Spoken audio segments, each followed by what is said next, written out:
अरब सागर से उठा तूफान बिपरजॉय गुजरात में आज शाम तक कच्छ जिले के जखौ पोर्ट से टकराएगा। इस दौरान 150 किलोमीटर प्रति घंटे की रफ्तार से हवाएं तेज चल सकती हैं। मौसम विभाग ने तूफान के चलते सौराष्ट्र, द्वारका और कच्छ के समुद्री तट के लिए रेड अलर्ट जारी किया है। इस दौरान भारी बारिश की भी संभावना जताई जा रही है। गुजरात सरकार ने कच्छ, सौराष्ट्र में समुद्र तट के पास वाले 7 जिलों से करीब 46,000 लोगों को निकालकर शेल्टर होम भेजा है। गुजरात में एनडीआरएफ की 19 टीमें तैनात हैं। तूफान बिपरजॉय के चलते कच्छ, द्वारका, पोरबंदर, जामनगर, मोरबी, राजकोट और जूनागढ़ में भी नुकसान की आशंका जताई जा रही है। आज सौराष्ट्र और उत्तरी गुजरात में भारी बारिश का अनुमान है। तूफान बिपरजॉय के चलते 9 राज्य भी अलर्ट पर हैं। इसमें गुजरात, केरल, तमिलनाडु, कर्नाटक, महाराष्ट्र और गोवा भी शामिल हैं।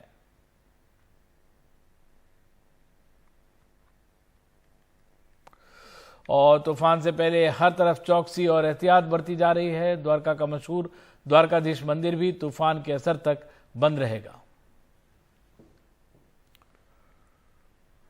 और इस वक्त हम चल सकते हैं अपने तो गुजरात में ये तूफान शाम तक टकराने की आशंका जताई जा रही है और कहा जा रहा है कि ये करीब 150 किलोमीटर की रफ्तार से हवाएं चल सकती हैं। गुजरात में पहले भी तूफान आए हैं और ये क्योंकि तटीय इलाका है, इसका जो कोस्टल इलाका है वो लंबा है, तो यहाँ पे तूफान को सहने की क्षमता भी है और आदत रही है। गोनू तूफान आया है जिसमें 145 नॉट पर हवाएं चली थी। 1998 में गुजरात में कांडला साइक्लोन आया था और फिर साइक्लोन 2019 में वायु तूफान भी आया है। तो हमारे साथ हमारे सहयोगी सोहित मौजूद हैं, कच्छ के इलाके में मौजूद हैं। सोहित, क्या आलम है वहां पे? जैसा आपसे बात हो रही थी, शाम को बारिश हुई है, फिलहाल क्या हालात हैं और क्या एहतियात बरते जा रहे हैं उस इलाके में? जी देखिए, अगर बात करें यहाँ पर तो तेज हवाओं के साथ साथ बीच बीच में भारी बारिश हो रही है। रात भर बारिश थी, लेकिन अभी सुबह कल की तुलना में फिलहाल मौसम कम से कम मांडवी इलाके में बेहतर नजर आ रहा है। अब तक की जो जानकारी है, करीबन 74,000 लोगों को गुजरात के कोस्टल एरिया से अलग अलग जगहों पर शिफ्ट किया गया है, सुरक्षित स्थानों पर ले जाया गया है। ऑरेंज और येलो अलर्ट भी ऐसे कई जिले हैं जहां पर दिया गया है, जारी किया गया है। अगर मौजूदा बात करें, जो बिपरजॉय तूफान है, चक्रवाती तूफान, वो करीबन 200 किलोमीटर अरब सागर में मौजूद है। वो सौराष्ट्र और कच्छ होते हुए पाकिस्तानी कोस्ट की ओर से वो पार होगा। और जहां पर मैं मांडवी में मौजूद हूँ, मांडवी और कराची के पास से ये पूरा जो तूफान है वो गुजरने वाला है। इसे एक वेरी सीवियर साइक्लोनिक स्टॉर्म कहा गया है और ये कहा जा रहा है कि जब इसका ये तो समुद्री तट जो है टकराएगा समुद्री तट से, तब इसका जो विंड स्पीड होगी वो करीबन 140 से 150 किलोमीटर प्रति घंटा की होगी। तो ऐसे में जो इंटेंसिटी है बारिश की वो भी बढ़ जाएगी और इसी को देखते हुए जो निचले इलाके हैं वहां से लोगों को हटाया गया है।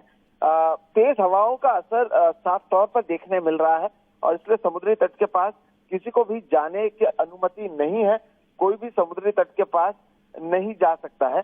इसके अलावा कई ऐसे जो मंदिर थे आसपास, जैसे द्वारका में जो मंदिर हैं उसे बंद कर दिया गया है। द्वारकाधीश टेम्पल जो है द्वारका में, और जो सोमनाथ मंदिर है गिर सोमनाथ डिस्ट्रिक्ट में, इसे भी गुरुवार के दिन बंद रखा है ताकि लोग वहां पर ना आए या भीड़ इकट्ठा ना हो। तो एहतियातन कई जगह पर बरते गए हैं। जो इसके समय बताई जा रही है इस चक्रवाती तूफान के समुद्री तट से टकराने की, उसे शाम 4 बजे के करीब का बताया जा रहा है और इसलिए सतर्क रहते हुए लोगों को जो भी ऐसे असुरक्षित स्थान है वहां पर नहीं जाने की हिदायत दी गई है। सोहित, जैसा मैं पहले भी जिक्र कर रहा था कि यहाँ पे क्योंकि कोस्टल इलाका है ये और यहाँ पे इस इलाके को साइक्लोन की आदत रही है। गोनू साइक्लोन आया था 2007 में, कांडला आया था 1998 में और 2019 में वायु आया था। और आपने एक बड़े नंबर का जिक्र किया, 74,000 लोगों को एक तरह से इवैक्यूएट करके दूसरी जगह एहतियात के तौर पे ले जाया गया है। उस इलाके में जहां आप हैं, क्या एहतियात के तौर पे जो फर्स्ट एड होता है या बाकी जो एहतियातन जो है उसको लेकर आपका क्या जायजा है, क्या अनुमान है? जी देखिए, जो एनडीआरएफ या एसडीआरएफ या जो लोकल एडमिनिस्ट्रेशन है उनकी अलग अलग टीम्स बनाई गई हैं। जो लोग समुद्री तट के आसपास रह रहे थे उन्हें स्कूल्स और कॉलेजेस में शिफ्ट किया गया है। तो जो समुद्री तट से लेकर 5 किलोमीटर तक का जो दायरा है वहां पर किसी को जाने की अनुमति नहीं है। वहां पर जितने लोग रह रहे थे सभी को वहां से हटाई गई है। जहां से भी समुद्र की ओर रास्ता जाता है वहां से 1 से 1.5 किलोमीटर दूर ही बैरिकेडिंग कर दी गई है ताकि कोई भी समुद्र के तट पर ना पहुंचे। और साथ ही साथ जो स्थानीय प्रशासन है उसे भी अलग अलग जगहों पर रखा गया है। एनडीआरएफ की टीम को भी स्टैंड बाय पर रखा गया है और इमरजेंसी सिचुएशन अगर होती है तो अस्पताल से लेकर बाकी चीजों का भी जायजा यहाँ पर किया गया है। तो एक तरीके से देखा जाए तो स्टैंड बाय पर सारी चीजें मौजूद है और तैयारी पूरी है और कम से कम इसकी हानि हो इसलिए पहले ही लोगों को खासतौर पर जो निचले समुद्री तट हैं वहां पर रह रहे थे वहां से हटा दिया गया है। क्योंकि क्या है कि वहां पर समुद्री तट के पास जो घर भी होते हैं वो टेम्परेरी स्ट्रक्चर्स के होते हैं और अगर 150 किलोमीटर प्रति घंटे की रफ्तार से अगर हवा चलेगी तो ऐसे में इस प्रॉपर्टी को डैमेज होने की जो अंदेशा लगाया जा रहा है और इसलिए लोग कम से कम सुरक्षित रहे, इसलिए इतने बड़े पैमाने पर लोगों को वहां से हटाया गया है।